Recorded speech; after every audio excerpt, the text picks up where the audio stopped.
Hi friends, வாங்க இப்போ நம்ம மாடி கார்டனில் இருக்கிற ஒரு சின்ன தோட்டத்தை பார்ப்போம். பாருங்கள், எங்கள் மாடி கார்டனில் வந்து சங்குப்பூ நிறையா பூத்துருக்கு. பாருங்கள், நிறையா சங்குப்பூ பூத்துருக்கு.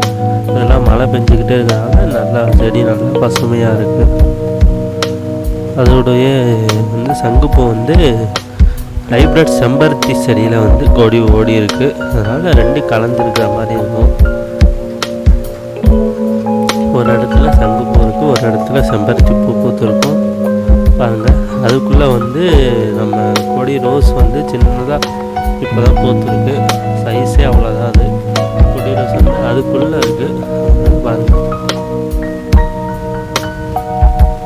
இது வந்து அதில் செம்பருத்தி, ஹைப்ரிட் செம்பருத்தி இப்போ தான் வந்து முட்டு மலர்ந்துருக்கு. நாளைக்கு காலையில் பார்த்தோம்னா விரிஞ்சிடும் ஃபுல்லாக. அடுத்து வந்து மாதுளங்காய் பிஞ்சு